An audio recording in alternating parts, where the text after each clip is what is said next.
Amém, irmãos? Irmãos, eu estou aqui para cumprir com o compromisso que eu tive com vocês em trazer a mensagem. De manhã eu falei sobre o capítulo 24 e agora à noite quero falar sobre o capítulo 25 de Mateus. Já convido você a abrir o texto em Mateus capítulo 25. Você que está pela internet, a mesma coisa. Gratidão por você estar com a gente, tem muita gente aí. Então, quero que você preste atenção. Eu não sei se você veio de manhã, ou se você que está aqui não ouviu ou não viu de manhã a mensagem sobre o capítulo 24, mas eu quero então falar sobre o capítulo 25. O Evangelho de Mateus. O Evangelho de Mateus, que é o Evangelho que fala sobre o reino dos céus. Ele tem essa expressão, é o único evangelho que tem essa expressão. O reino dos céus será semelhante a uma mulher que pegou 2 porções de fermento, e colocou uma porção de fermento e colocou em 3 massas, por exemplo. O reino dos céus é semelhante. Então, é o autor de Mateus, é o próprio Mateus. E eu fazendo a pesquisa, eu falei, não ia falar agora à noite, mas falando para você, fico imaginando, no capítulo 24, ele faz um texto profético da destruição de Jerusalém. Alguns dizem que é um texto sobre a destruição de Jerusalém. Eu acho que é mais sobre a volta de Jesus, os últimos dias. Mas tem gente que acha, e realmente Jerusalém foi destruída em 70 depois de Cristo. E os estudiosos dizem que o texto foi escrito entre 60 e 70 depois de Cristo. Então você imagina, se é de 60 a 70, ele pode ter escrito em 69. Imagina, ele escreve em 69, em 70 realmente é destruído, porque os discípulos apresentam para ele no começo: olha, senhor, dá uma olhada no templo. Ele falou: não ficará pedra sobre pedra. E foi o que aconteceu. Foi o que aconteceu. Palavra com certeza escatológica, não é? Com certeza falando sobre os últimos tempos. E vamos dizer que é verdade, irmãos. Por um lado foi até bom para mim essa guerra. Eu não vou dizer que a guerra é boa, porque ela não é boa nunca. Mas se foi para despertar o nosso coração para falar desse tema, isso é muito bom. Porque nós ficamos deitados no berço esplêndido do cristianismo no Brasil. O nosso cristianismo é muito tranquilo, muito sossegado aqui. Não tem guerra, não tem terremoto, não tem tsunami, não tem maremoto, não tem tufão, não tem furacão, não tem... Mas tem o quê? Político. Escapou. Mas a gente fica deitado em berço esplêndido pela liberdade que nós temos do cristianismo.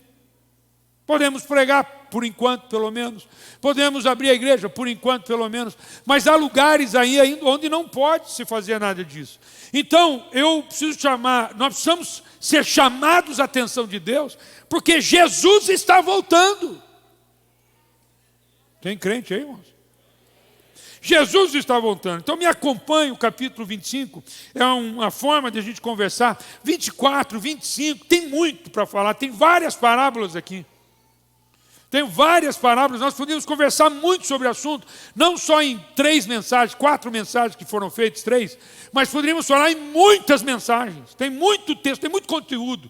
Eu espero que isso chame a sua atenção, no mínimo para você ter interesse. Porque, na verdade, quando Jesus fala em parábolas, ele está chamando a nossa atenção para que a gente tenha interesse naquilo que ele está falando. Porque quando ele fala em parábolas, ele não mostra de fato assim. Você tem que pesquisar, você tem que pensar, você tem que meditar. A parábola tem esse sentido. Ele conta meio que para você, o que é isso? Por que ele disse isso? Aí você tem que estudar os porquês. Ele usa um exemplo do dia a dia, como é agora, o exemplo de um casamento. Ele usa o exemplo do dia a dia para trazer para nós o ensinamento. Mas qual é o ensinamento? Se você não tiver interesse, irmãos. E é interessante que a maior quantidade de parábolas que foram ditas por Jesus foram faladas sobre a sua volta. O capítulo 25 de Mateus, já vou ler já, irmãos. É normalmente considerado uma parte do Sermão do Monte das Oliveiras. Somente no texto de Mateus se encontra esse material, capítulo 25. Só nesse material a parábola das 10 virgens. Quando estudamos a conclusão do Sermão do Monte, lá em Mateus capítulo 7, por favor, me acompanhe. Observa-se que o texto contém um alerta de Jesus aos discípulos que eu considero assustador. Talvez um dos mais, ou que mais me assusta de todos os alertas proferidos por Jesus. Olha o que ele diz nos versículos 22 e 23, ele diz assim, ó, muitos naquele dia hão de dizer-me, Senhor, Senhor, porventura não temos nós profetizados? Irmãos, por favor, presta atenção. Que versículo é esse aqui? Que versículo é esse? Vou ler de novo.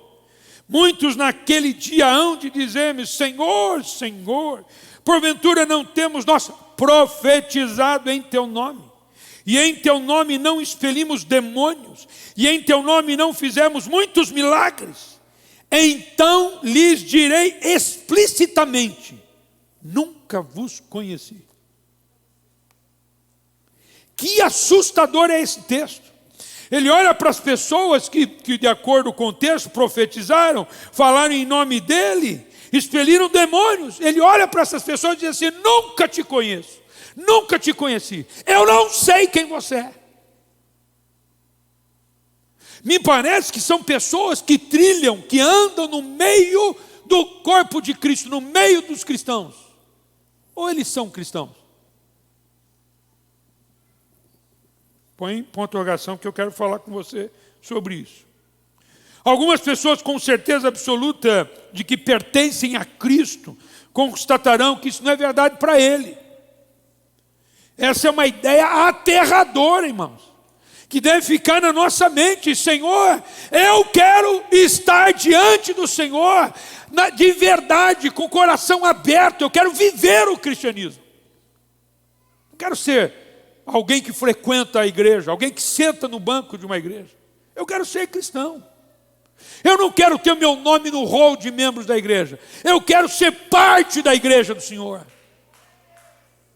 Eu não quero ter um cargo, até de pastor, ser chamado pastor. Eu quero fazer parte do plano de Deus na terra. Quero ser crente. Na força da palavra. Tem crente aí?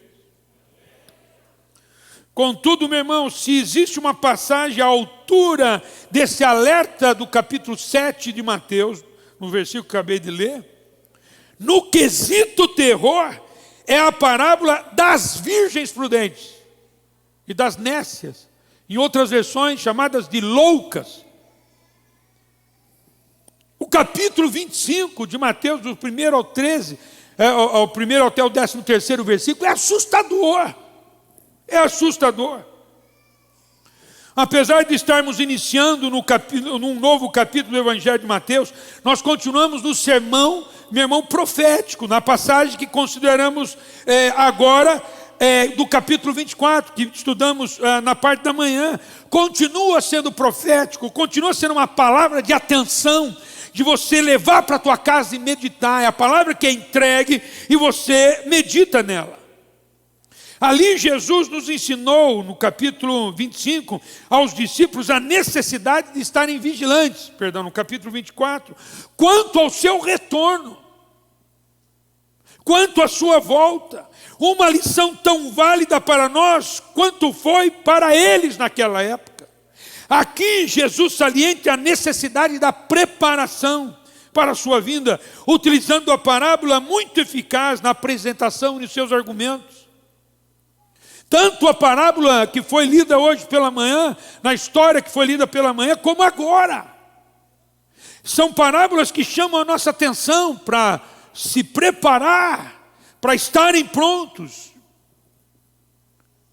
Jesus ainda estava sentado com seus discípulos no Monte das Oliveiras, quando ele profere as duas parábolas. Não é? E essa é a parábola, a primeira que eu quero chamar a atenção no capítulo 25, que é a parábola das virgens, das 10 virgens. Ele usou uma figura de linguagem chamada símile. Ele pega algo semelhante e aplica como lição para nós. E eu quero com você ver algumas lições que nós aprendemos aqui, que nós podemos tirar para nós, mas que tem muitas, com certeza. Essas parábolas, meu irmão, e ensino registrados no capítulo 24, tratam da volta, da parousia, com ênfase no juízo. Tem aspectos diferentes entre as duas, mas enfatizam a mesma verdade central, e é uma verdade central que eu quero trazer nesta noite. A necessidade de estar preparado para o encontro com o Senhor da glória. Preparados para isso. A parábola das 10 virgens tem como foco principal a vigilância. É olhar para si, não é vigiar o outro, não é julgar um outro, não é olhar para o terceiro, não é apontar o dedo, porque se tem uma coisa que crente gosta de fazer é apontar o dedo. Porque parece que quando você aponta o dedo, você... Posso falar ou não? Tem crente aí, posso falar? Porque quando você aponta o dedo para alguém, você esquece do seu. É fácil apontar o dedo para alguém e esquecer das suas mazelas. Jesus falou isso, você fica olhando muito o cisco que está no olho do teu irmão, esquece que a trave que está no teu. Não é que o seu é maior, é que olhar para si é complicado. Você ser vigilante consigo mesmo. Paulo disse isso, examine-se, pois o homem é a si mesmo. Quando você pensa na volta de Jesus, você olhar para uma outra pessoa, você corre o perigo, o risco de perder a sua salvação. O risco de você ir para o inferno. Quando você só olha para o outro e não para tempo para olhar para si. Para fazer um mapa, para ver como é que você está. Como é que acabou o capítulo 24? Ele acabou como servo bom e o servo mau. Eu quero que você entenda aonde que nós vamos entrar agora. Aqui é servo bom e servo mau. Servo bom e servo mau. O servo bom cuidava das coisas do Senhor. Cuidava de tudo aquilo que ele deixou para ele fazer. Cuidava das coisas. Ele era, diz o texto, que ele era zeloso. O servo mau, diz o texto, demorando-se o Senhor, ele achou que estava demorando. Demorando-se o Senhor, ele resolveu espancar os companheiros. Não é? E sair para beber e comer com os ébrios, os bêbados. Ou seja, ele falava mal da igreja, ele falava mal dos membros da igreja, ele batia nos companheiros, ele surrava os companheiros. Que irmãos, se tem um lugar para onde a gente vê defeito no outro, é família, é onde nós nos relacionamos, é fácil você ver. É fácil você ver os meus erros. É fácil você ver as minhas mazelas. É fácil você ver de alguém que está sentado com você, porque você está na igreja. Você convive com as pessoas, daqui a pouco você vai sentir o bafo de onça, daqui a pouco você vai sentir o sovaco da pessoa. Desculpa usar essa expressão, é só para fazer uma referência, você vai ver o que não é bom nele. Aí você, como crente, vai igual o servo mau, surra o crente. Sendo que você deveria ser o contrário, ser a resposta de Deus para que ele possa sair daquela mazela que ele está. Tem crente aí? As 10 virgens, está claro que na interpretação do texto, elas representam eu e você, que no ajuntamento compõe a igreja do Senhor.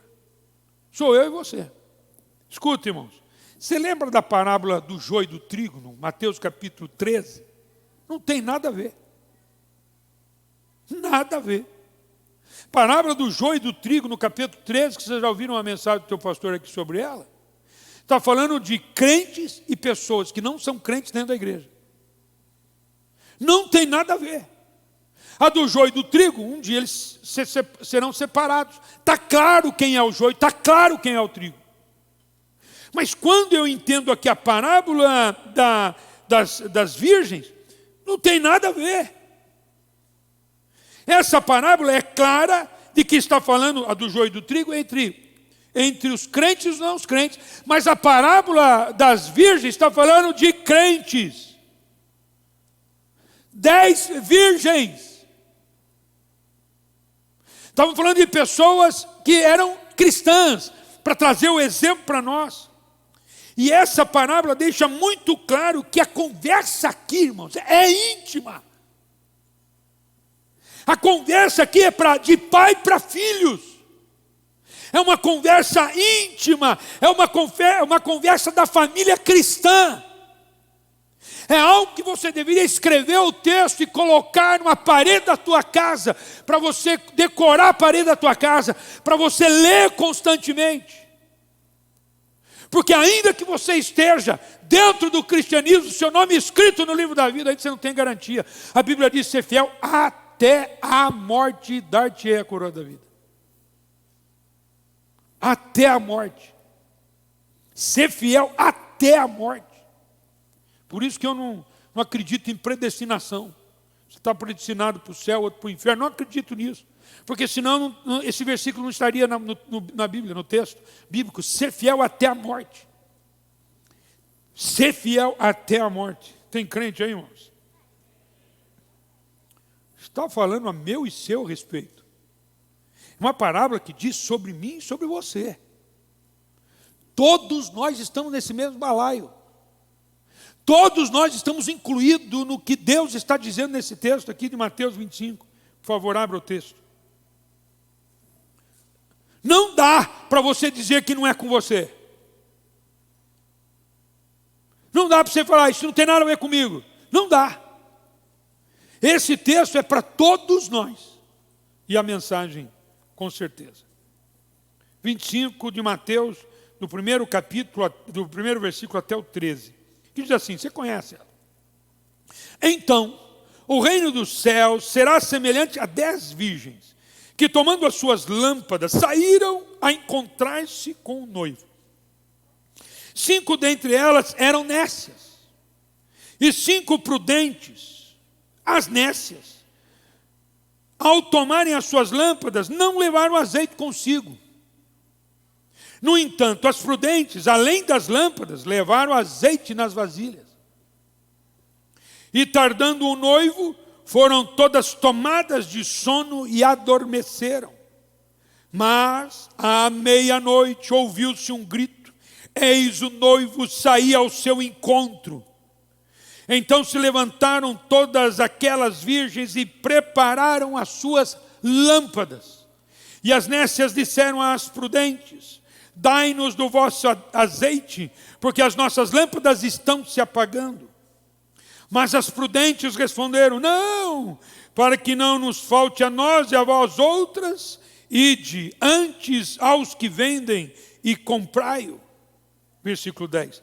E saindo elas para comprar, chegou o noivo, e as que estavam apercebidas entraram com ele para as bodas, e fechou-se a porta. Mais tarde chegaram as virgens nécias, clamando: Senhor, Senhor, abre-nos a porta.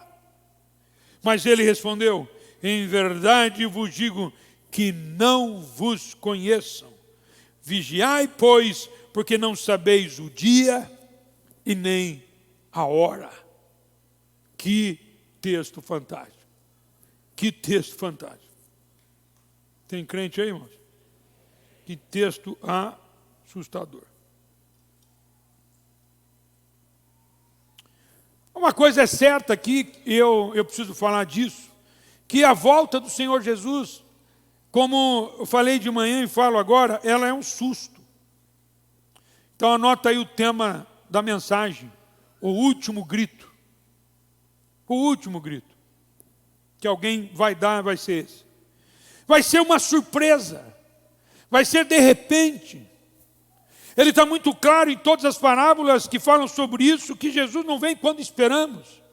Ele vem de repente. De repente é exatamente isso. É um susto. Ele usa uma parábola dizendo: virá como ladrão de noite. Ninguém fica esperando o ladrão chegar, mas se prepara para a sua chegada, ou não. Mas ninguém sabe o dia e a hora que ele aparece.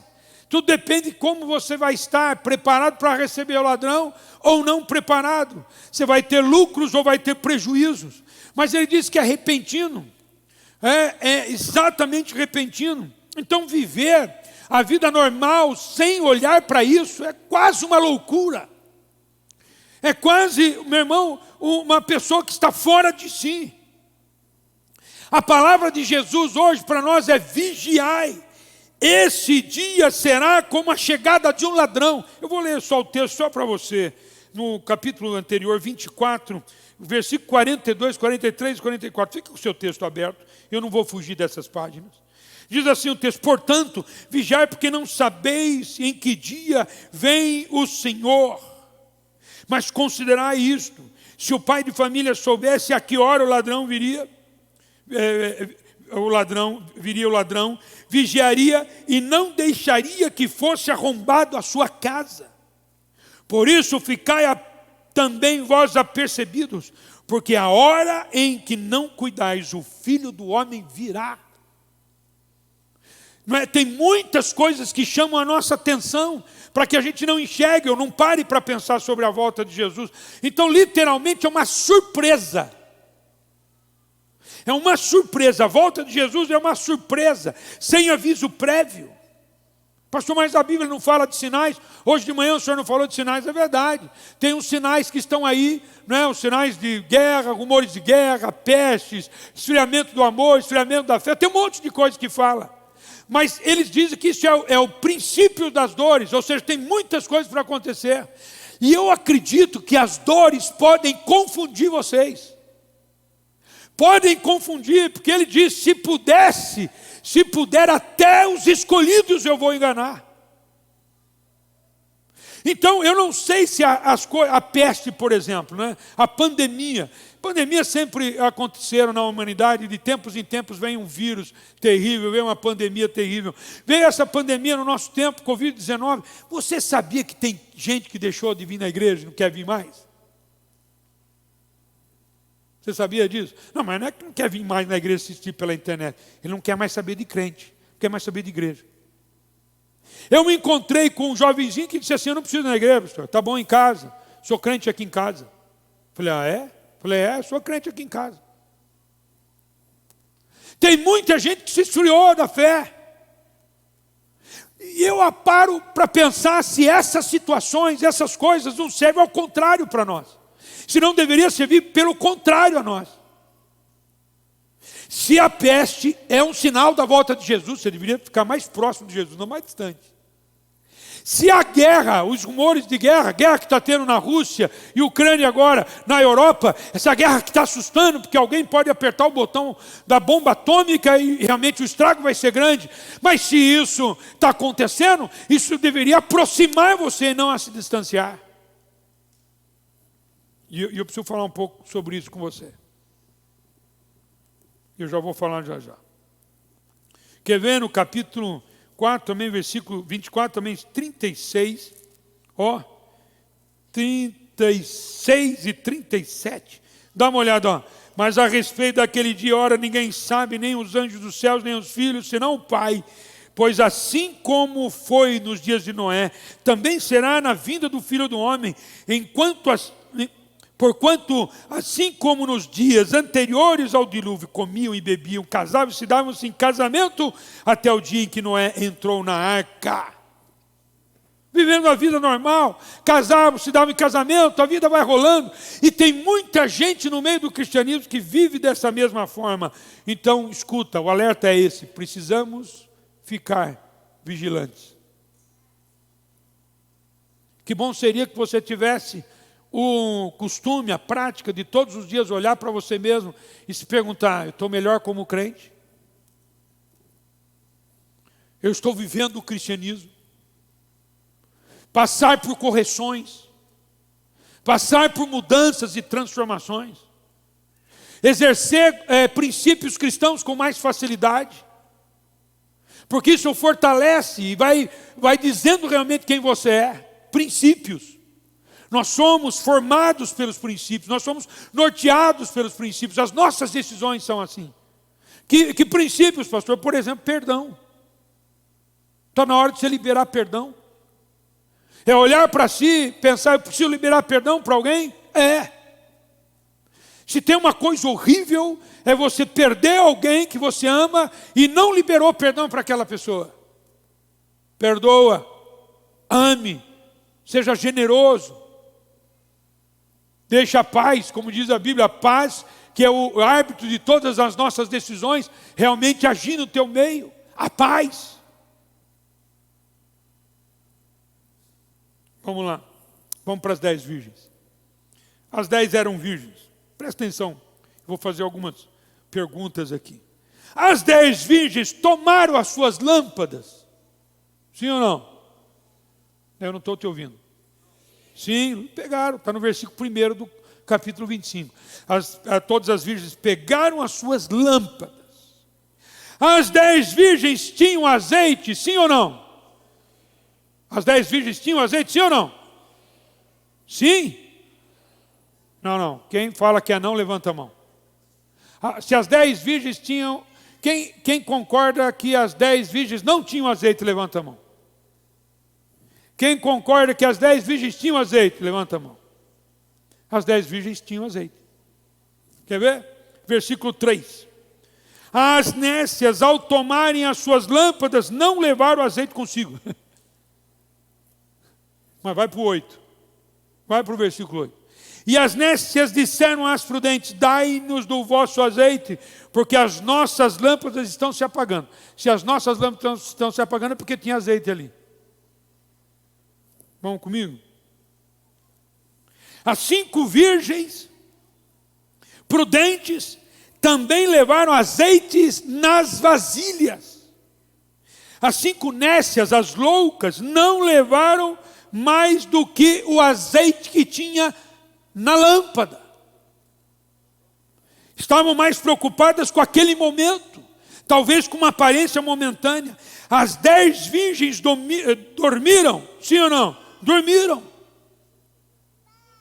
As 10 foram pegadas de surpresa pelo atraso, tiveram o seu físico cansado, e diz o texto que elas foram tomadas pelo sono e dormiram.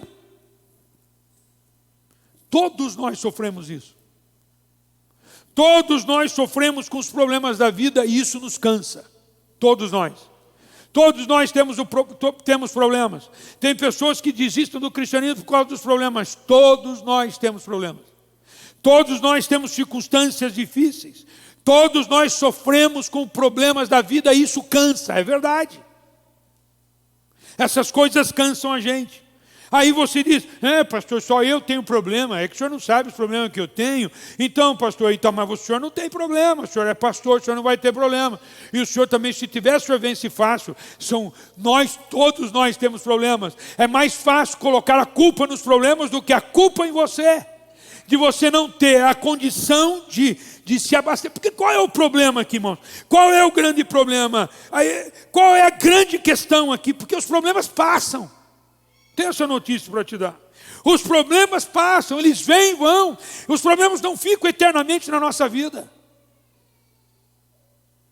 Eles passam. Problemas financeiros, familiares e mais, passam. Eles acontecem na nossa vida. E como eu estava dizendo agora, isso é bom. Porque os problemas, a intenção dos problemas de Deus na nossa vida é nos aproximar de Deus, não nos levar longe de Deus, pelo contrário, é nos aproximar. As dificuldades, os desafios da vida, aquilo que parece que não vai dar certo, isso te leva aos pés do Senhor.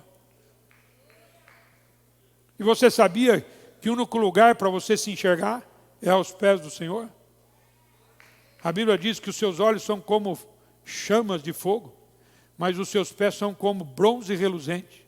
Quando você se prostra, você vai se enxergar nos pés dele. São bronze reluzente. Tem crente aí? Passa. Qual é a grande questão aqui desse texto, então? A questão é o quanto de azeite você tem em depósito. Quanto você tem em depósito? Quanto é que você tem? Deixa eu te falar. Que é o azeite que você tem em depósito que te ajuda a vencer as circunstâncias da vida. Eu conheço gente crente que quando vem o problema, fica mais crente do que antes. Porque eu tenho para te dizer, o azeite vai te manter em pé. O depósito sempre nos garante em tempos difíceis da vida. nas guerras da vida, nas dificuldades da vida, nas perdas da vida, nas doenças da vida, nas crises financeiras da vida, nas guerras da vida. As guerras sempre aconteceram e vão continuar acontecendo, mas o azeite te mantém em pé. O azeite. As dores estão por aí, as perdas de pessoas que amamos estão por aí, mas o que nos mantém em pé é o que temos em depósito. Você sempre, cuidado com isso, você sempre está precisando. Será que o que você passa de dificuldades não está te ensinando a acumular na sua vida espiritual? Essas dificuldades que vêm, uma vem outra. Será que você nunca ouviu a voz de Deus, ouviu a voz de Deus certo e seguro, dizendo para você, ei, você está vindo a dificuldade, está apanhando e continua apanhando, não está na hora de você dobrar o joelho e buscar em Deus, meu irmão, a força para você vencer as dificuldades da vida. Jesus não enganou ninguém, ele disse, neste mundo tereis aflições, mas tende bom ânimo, porque eu venci o mundo.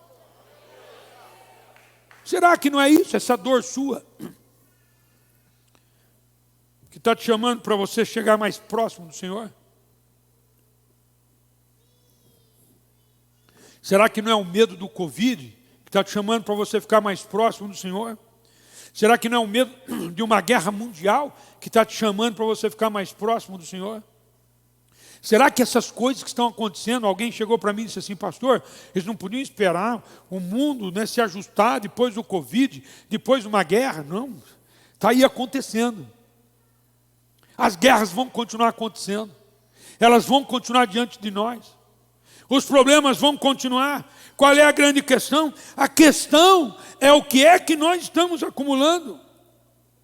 Não é porque você vai à igreja, anda com uma pessoa muito espiritual, que vai garantir que você está bem.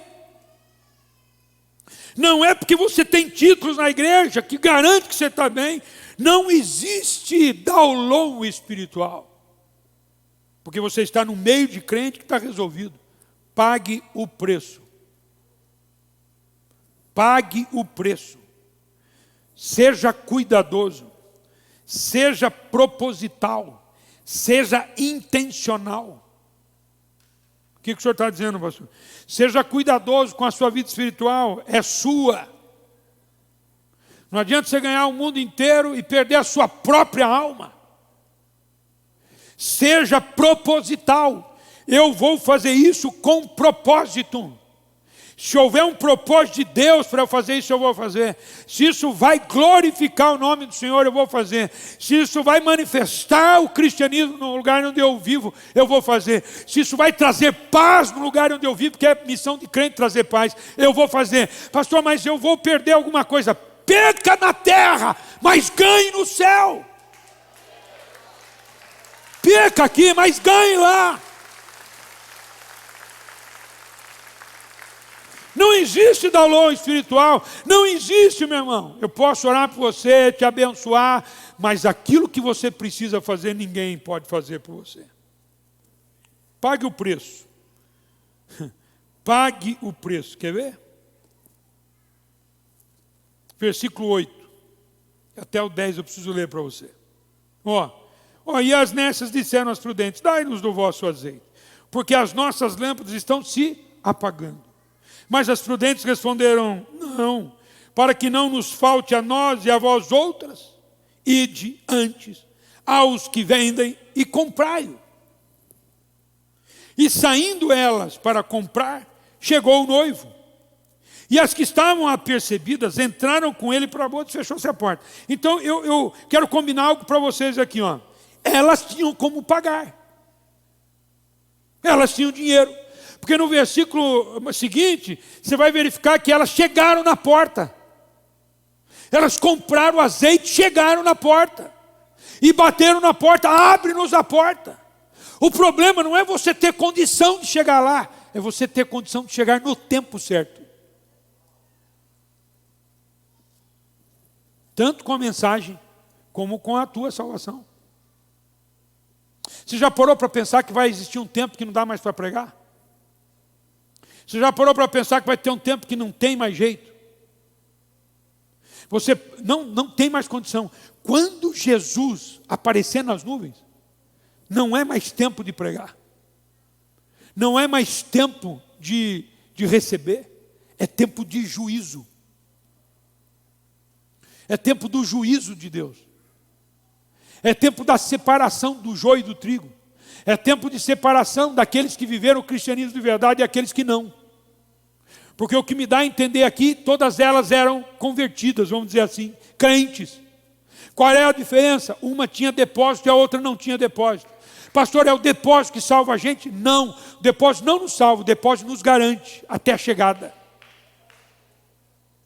Tem uma frase que eu gosto de dizer, eu digo algumas vezes, e eu quero falar com você. Eu sempre digo isso, mas não custa relembrar. Salvação é totalmente, inteiramente pela graça.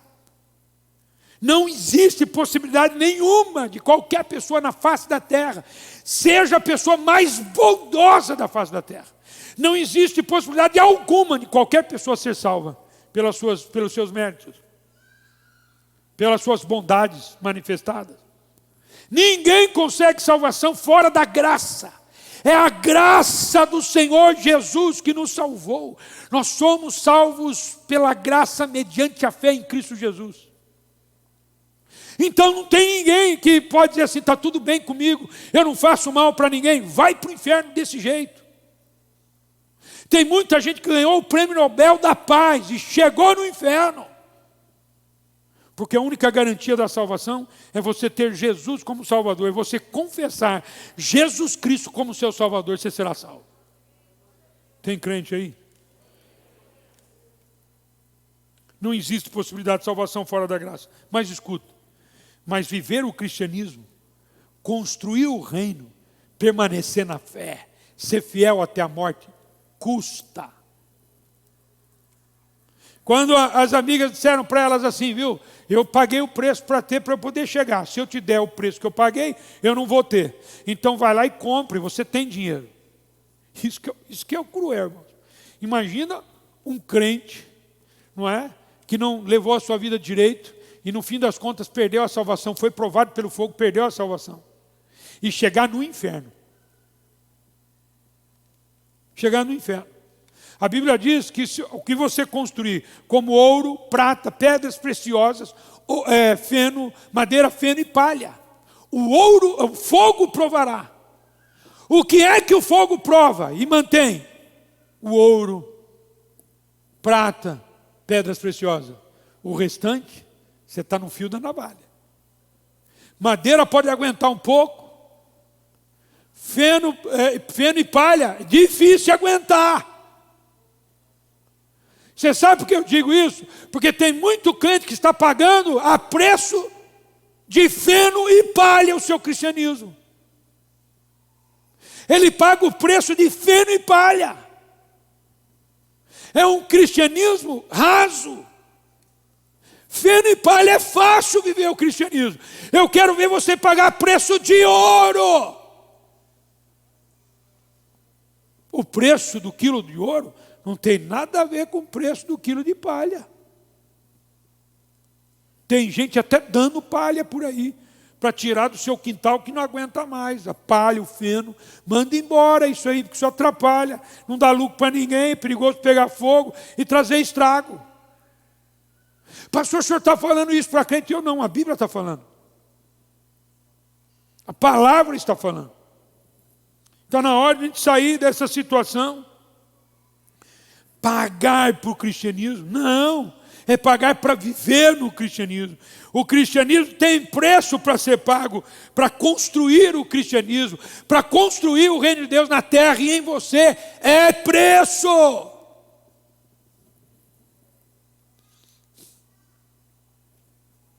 Quer ver ou não? 24:13. Aquele, porém, que perseverar até o fim será salvo. Preço. Quer ver Apocalipse 2:10? Ser fiel até a morte, dar-te-ei a coroa. Não, eu vou aproveitar o texto que eu li em casa. Vira comigo em Apocalipse 2:10. Por favor. Está lá na igreja de Esmirna. Eu preciso ler para você. Não vou ler só o 10, eu vou ler do 8. Diz assim: ao anjo da igreja em Esmirna escreve: estas coisas diz o primeiro e o último, que esteve morto e tornou a viver. Conheço a tua tribulação. Que incrível isso. A tua pobreza, mas tu és rico. Que coisa incrível, irmãos. Olha o que Deus está falando aqui para você e para mim. Eu sei o que você está passando. Eu sei a sua dureza. Eu sei os seus problemas. Você está dizendo que você é o pior de todos. Ele está dizendo que tu és rico. Porque crente que é crente passa por dificuldades, passa por problemas, mas permanece no caminho. Você sabe por que permanece no caminho? Porque é o fogo que prova. Você sabe que o que permanece no caminho? Porque você tem depositado na tua vida constantemente. Ninguém chega no nível de cristianismo à toa, de susto, de sorte, por escolha de Deus. Negativo. É o depósito que você faz durante a sua vida. E eu não sou melhor do que ninguém. Você não é melhor do que eu, nem eu melhor do que você. Mas o que é depositado, meu irmão, é o que nos mantém em pé diante do Senhor. Olha o que ele diz. Conheço, versículo 9. Conheço a tua tribulação, a tua pobreza, mas tu és rico. E a blasfêmia dos que a si mesmos se declaram judeus e não são, sendo antes sinagogas de Satanás. Versículo 10. Não temas as coisas que tens de sofrer. Vou repetir. Não temas as coisas que tens de sofrer. Olha para mim, crente. Se tem um momento que você deposita muito, era um momento de dificuldade. Era um momento de angústia, família do Ayrton. É um momento difícil. Quando você até acha que você está abandonado pelo Senhor. Mas naquele tempo você diz: ainda que eu passe pelo vale da sombra da morte, não temerei mal algum, porque tu estás comigo. Está ouvindo, Denise? Não importa a notícia, não importa o que os médicos dizem, não importa o que está acontecendo, não importa o teu problema, não importa a tua decepção. Quem já não teve decepção nessa vida com outra pessoa? Quando você passa por esse caminho difícil, esses desafios da vida, você permanece em Cristo Jesus, Deus está depositando, está sendo depositado, está sendo depositado, está sendo depositado. Você vai ficar mais forte, mais firme, as coisas vêm, as coisas acontecem. São guerras, são lutas, são pestes, mas cada vez mais eu estou firme em Cristo Jesus. A minha família se tornou mais crente, mais unida, nos momentos mais difíceis da vida, não é, Evelyn? Nos momentos mais difíceis. Eu, a Evelyn, naquela época, minhas filhas solteiras, nós ficamos mais unidos e mais crentes nos momentos mais difíceis. Porque são esses momentos que a gente prova da bondade de Deus de alguma forma, de alguma maneira.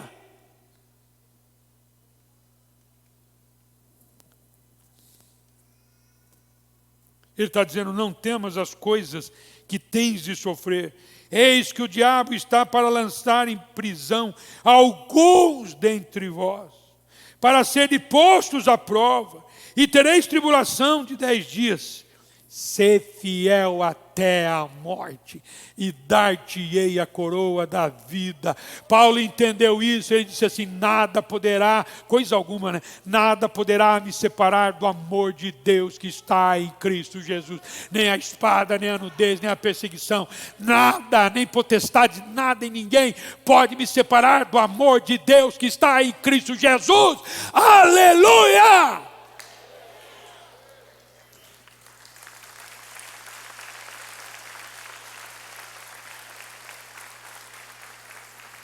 Versículo 11.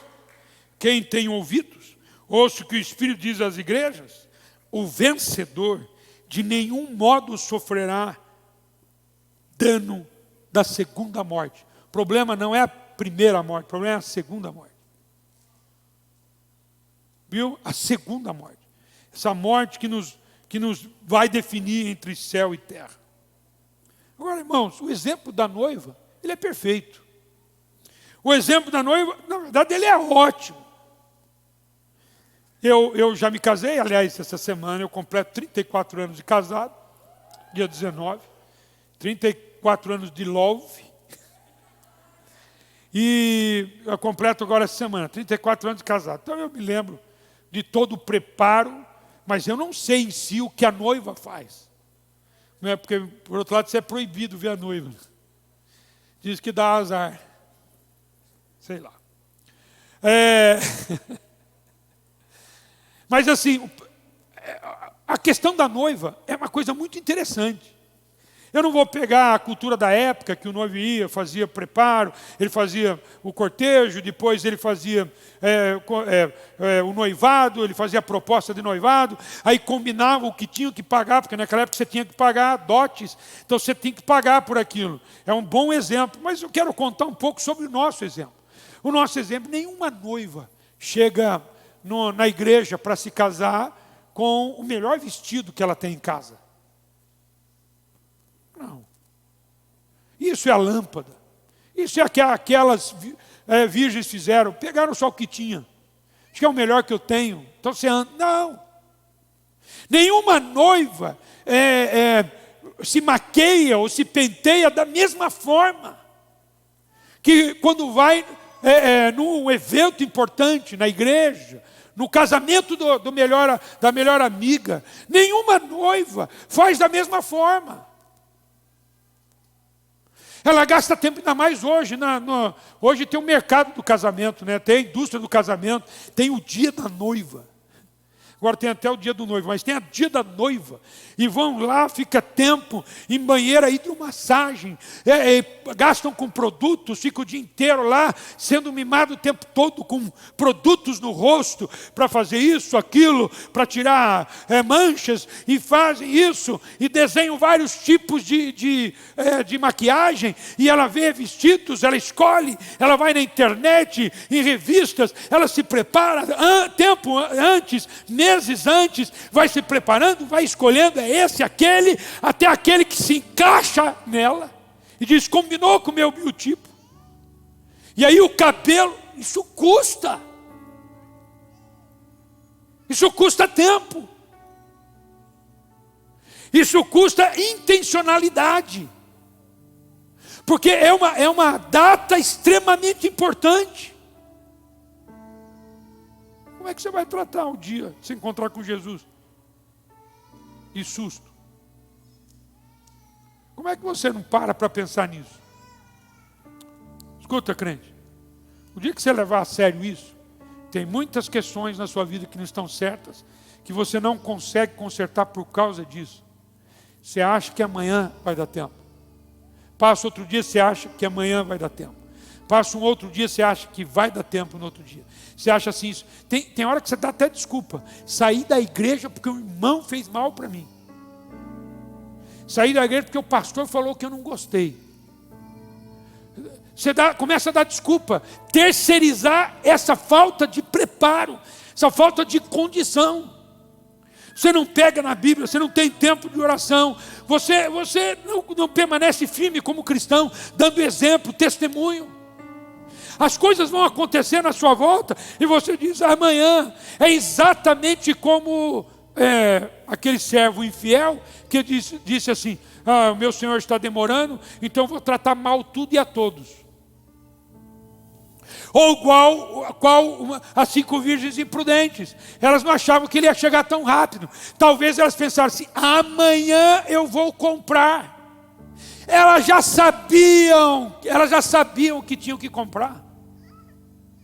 E ela já sabia que não dava tempo, aquele azeite não daria para chegar até a casa do noivo. Fica passando um perigo no fio da navalha. Tem crente que fica assim, no fio da navalha. Eu preciso resolver esse problema. Eu preciso liberar o perdão. Eu preciso tirar esse mal da minha vida. Eu preciso destruir esse pecado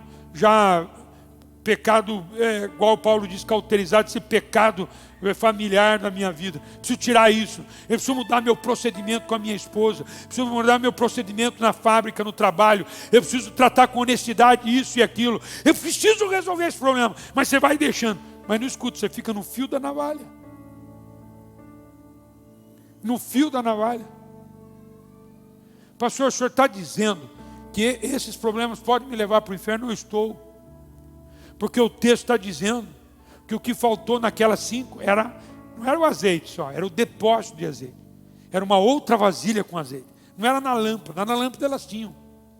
Porque tem muita gente que está só preocupada com a aparência. Eu venho para a igreja, dou meu dízimo, vou embora para casa, está tudo bem, vivo a semana.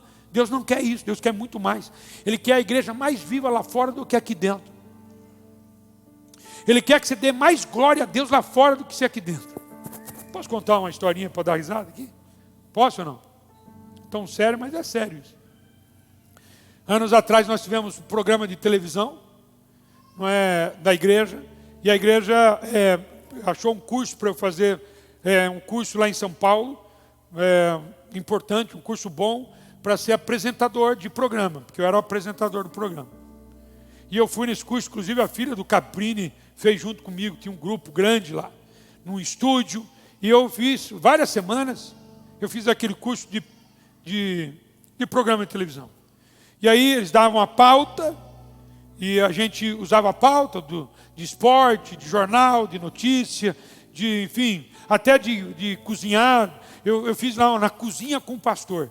Já falei de cara que eu era pastor, na cozinha com o pastor. E aí eu cozinhava e a pessoa perguntando sobre a minha vida pastoral. E o programa, e assim, foi treinando. Aí fizeram um programa do vídeo show. O programa na época do aniversário da morte do Chacrinha.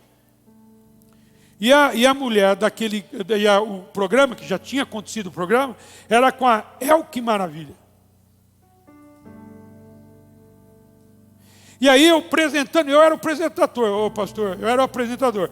E aí eu fui apresentar, Wagner, e falei assim, e com vocês a Que Maravilha. Em vez de falar Que Maravilha, eu falei, a Que Maravilha.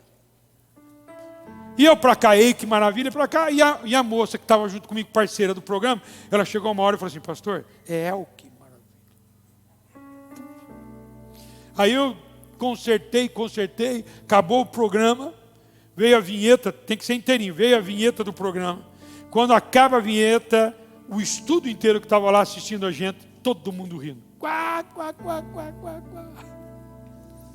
Porque no meio do programa, eu pedi desculpa, eu errei o nome. Ele falou, não é isso não, pastor. É que no meio do programa o senhor deu 3 aleluia.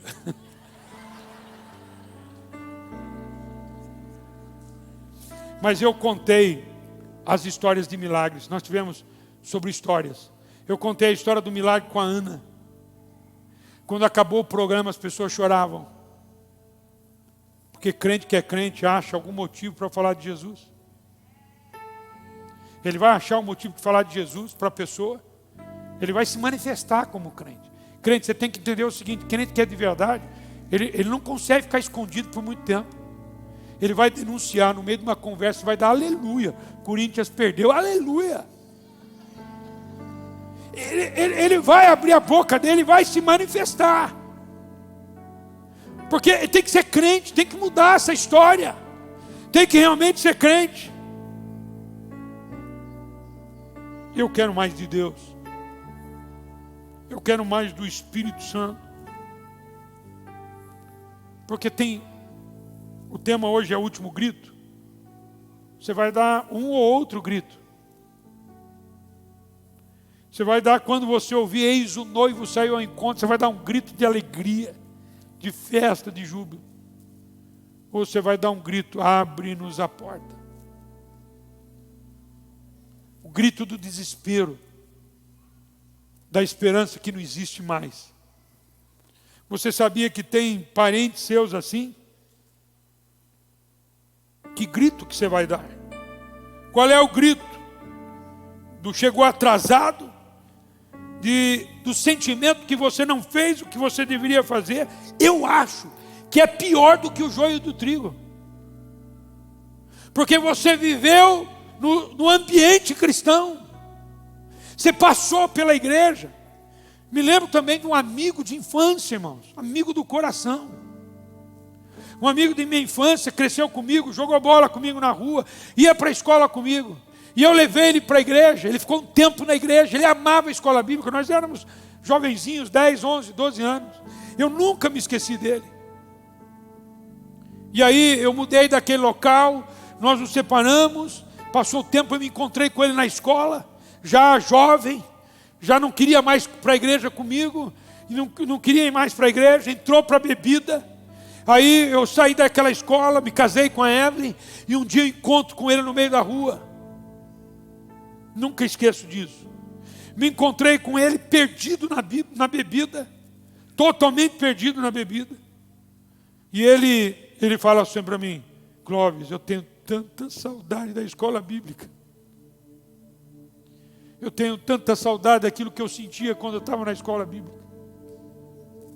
E eu falei para ele: vamos comigo para a igreja hoje. Ele falou: eu vou.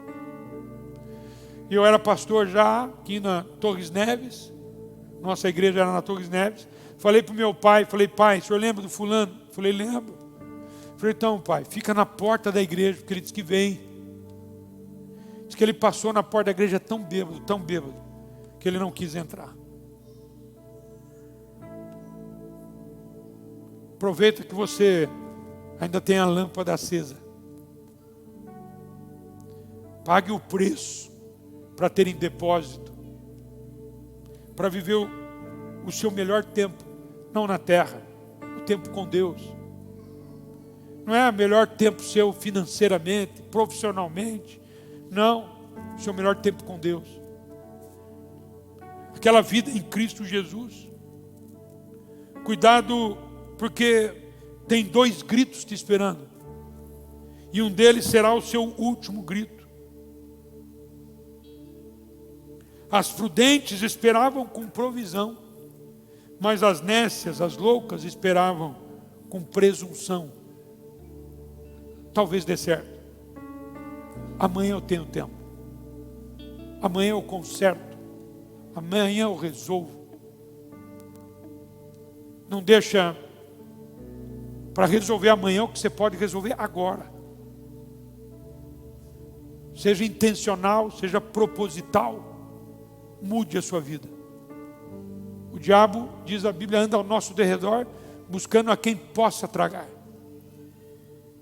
E derredor é isso aqui, ó. Ele anda roçando a gente. Ele roça o cidadão, tentando um momento que ele possa te devorar. Fique em pé, por favor. Jesus está voltando. Jesus está voltando. Quem sabe essa noite, pode ser, porque virá de surpresa. Quem sabe amanhã, pode ser, porque virá de surpresa. Quem sabe? Fecha os teus olhos.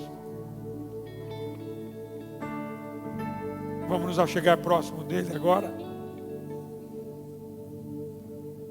Vamos definir coisas que nós não fazíamos, que vamos começar a fazer a partir de então. Vamos pensar em pequenas coisas que podemos fazer a partir do dia que raiar. Só você sabe o que você vai fazer. Quem sabe 5 minutos pela manhã com Deus. Você já deve estar pensando o que você tem que fazer de trabalho amanhã. Pensa o que você tem que fazer com Deus amanhã. Você está pensando no que você vai comprar amanhã, um carro, uma roupa, uma casa. Pensa o que você vai comprar, que vai enriquecer a tua vida espiritual. O que é que você pode fazer? Tem crente? Tem crente aí? Vai falando com Deus, vai falando. Vai falando com Deus, meu irmão, vai falando.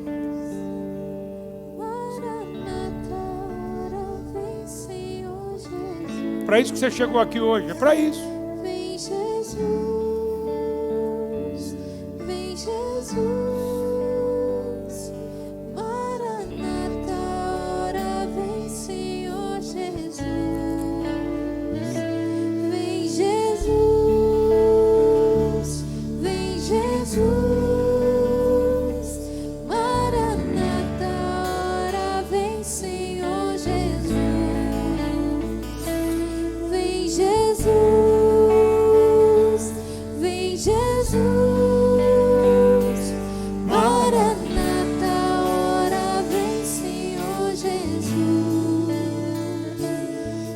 quero orar por você. Tem alguém aqui que eu preciso orar? Feche os teus olhos. Tem alguém que quer entregar a sua vida para Jesus? Você nunca fez isso, você gostaria de fazer hoje? Você veio aqui pela primeira vez ou não? Mas só Jesus pode te salvar, como eu disse no sermão. Tem alguém aqui que quer entregar a sua vida para Jesus? Levante uma de suas mãos onde você está. Eu quero orar por você. Se tiver alguém que quer entregar a vida para Jesus, pode levantar uma de suas mãos. Quero orar por você. Se você morrer hoje, isso, glória a Deus, pela sua mão que está levantada. Tem mais alguém? Tem mais alguém que quer entregar a sua vida para Jesus hoje? O único caminho para você ser salvo se chama Jesus. Se tiver mais alguém, levante sua mão porque eu quero te ver. Vamos orar, igreja? Vamos orar? Vamos orar? Vamos orar, igreja?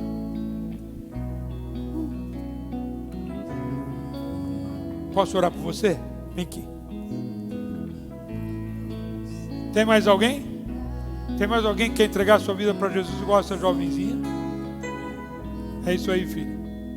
Jesus, pode vir aqui perto de mim. Tem mais alguém? Vem aqui.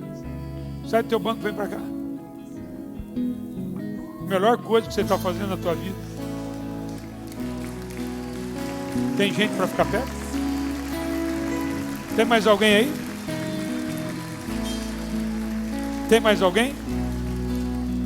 Para quem ir embora sem tomar essa decisão, né? Não vale a pena. Vamos orar, igreja? Tem mais alguém aqui que quer decidir agora? Está difícil, né? Eu sei que é. Mas se tiver mais alguém, sai do teu lugar, vem aqui. Quero orar por você. Quer mais alguém entregar a vida? É isso aí. Eu sabia que tinha mais um. Uau. Tem mais alguém? Pastor, para de perguntar. Não, eu prefiro perguntar enquanto eu tenho tempo, enquanto eu posso fazer isso. Daqui a pouco a trombeta soa e a única coisa que eu vou querer é me encontrar com o Senhor Jesus na glória. Tem mais alguém? Mais você. Que bom. Que bom. Que bom. Tem mais alguém? Tem mais alguém? Você foi encorajado a fazer isso agora? Não é uma decisão fácil, mas é a maior e mais importante decisão da tua vida. Não é se entregar para uma igreja, é se entregar para Jesus. Tem mais alguém aí?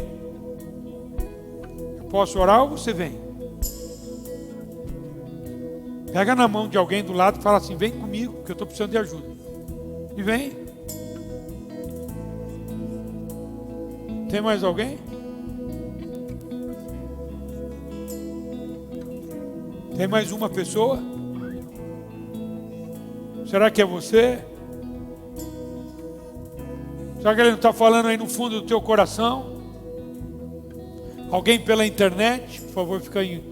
Quero saber da internet. Tem alguém pela internet? Vem, pode vir.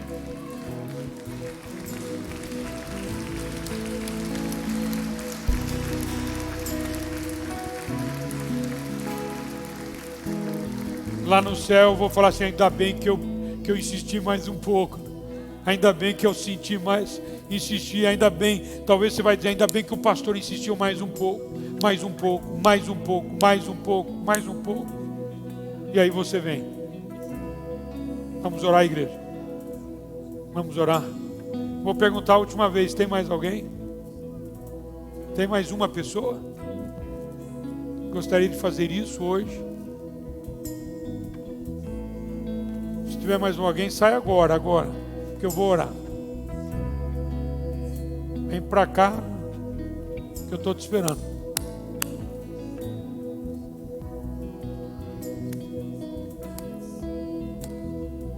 Não fica olhando não, crente, só orar tá bom. Deixa o Espírito Santo falar no coração, ministrar no coração da pessoa. Você está dizendo assim: amanhã eu faço isso, depois que eu entender direito. Nem sei se a gente vai ter amanhã, né? De repente a Rússia solta uma bomba. Sei lá, né? Como é que é o seu nome? Ana Júlia, você quer ir para o céu, Ana Júlia? Quer? Então o único que pode salvar é Jesus. Então junto com você, Ana Júlia, vocês, nós vamos fazer uma oração. Amém, irmãos? Eu vou orar e vocês vão repetir. A igreja vai me ajudar, vai repetir junto, vão ajudá-los. Amém? Então põe uma mão assim no coração. Você sentiu o coração, levanta a outra e vamos orar. Diga assim: Senhor Jesus, eu te agradeço por estar aqui nesta noite. Obrigado, porque eu entendi que só Jesus pode me salvar. E nesta noite eu estou declarando com a minha boca e com o meu coração que só Jesus é o meu Salvador. A partir de hoje eu sou tua, Senhor. Me recebe nesta noite como filha sua. A partir de hoje, Senhor, eu te peço, Pai, Jesus, eu estou em tuas mãos. Escreve o meu nome no livro da vida que o Senhor tem aí no céu. A partir de hoje sou tua filha, e eu creio que o Senhor está me recebendo agora, Senhor. E eu oro pela fé, com todo o meu coração. Olha para o meu coração. Estou sendo sincera, Pai. E eu oro pela fé, no nome de Jesus. Quem crê, diga amém. Amém.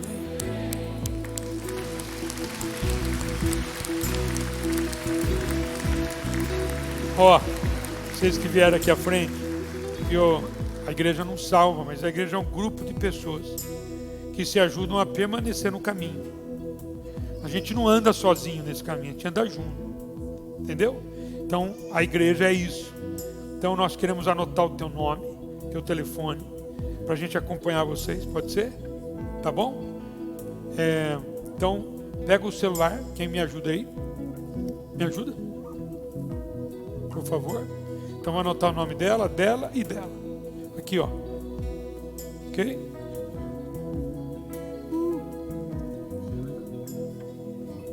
Isso, nome seu. Tudo bem com você? Como é que você chama? Jardilene. Seu menino? Kemuel. Glória a Deus. Tem crente aí, irmãos? Fecha os teus olhos, preciso fazer um apelo para você. Isso não é de interesse de ninguém, é ser seu. Então, por favor, todos nós vamos fechar os olhos. É apelo para você também. Tem alguém aqui? Por favor, feche os olhos. Por favor, feche os olhos. Por favor. Por favor, feche os olhos. Tem alguém aqui que gostaria de dizer para Deus: Deus, eu quero me aproximar mais de Ti. E eu já sei o que eu posso fazer para melhorar a minha comunhão contigo e aumentar o meu depósito em Cristo Jesus. Eu vou pagar o preço do que nunca paguei, mas também para viver em Deus o que eu nunca vivi. E eu tenho uma palavra para você. Tem pessoas aqui que vão desabrochar nos dons espirituais por causa disso. Os dons espirituais vão se manifestar na sua vida por causa disso. Se tem alguém que quer aceitar esse apelo, levante sua mão, eu preciso orar por você. Pode levantar. Não tem ninguém olhando a não ser o seu pastor. Que bênção, que bênção, que bênção, que bênção. Tomara que você queira mais, eu também quero. Eu quero orar por você que levantou a mão corajosamente. Então pega, porque vai ser diferente. Pai, em nome de Jesus, que ambiente do sobrenatural, que ambiente do sobrenatural, que ambiente do sobrenatural agora. Eu estou orando pela fé, abençoando como pastor da igreja, abençoando esses irmãos que ouviram essa mensagem aqui pela internet, que a tua bênção seja sobre eles. Papai, agora em nome de Jesus eu te peço que o Espírito Santo fale com eles. Pai, fale nas madrugadas, fale em sonhos, fale, Pai, através da abertura da palavra. Pai bendito, fale com este irmão. Afirma os pés no caminho da verdade. Afirma os pés em Cristo Jesus, porque é algo sobrenatural o Senhor quer fazer na vida desse irmão e através da vida dele. Pai, eu sei que esse tempo está sendo necessário uma igreja viva, poderosa, ativa fora das quatro paredes do templo. Pai, uma igreja de verdade, crentes de verdade. E aqui estão eles de mãos levantadas para dizer: eu quero viver mais em Cristo Jesus, eu quero mais de Deus, eu quero mais do Espírito Santo. Oh, glória ao teu nome, glória ao teu nome. Eu quero agora abençoá-los, Pai. Eu faço isso no nome daquele que tudo pode, que é o nome de Jesus. E quem crê, diga amém, amém, amém, amém, amém.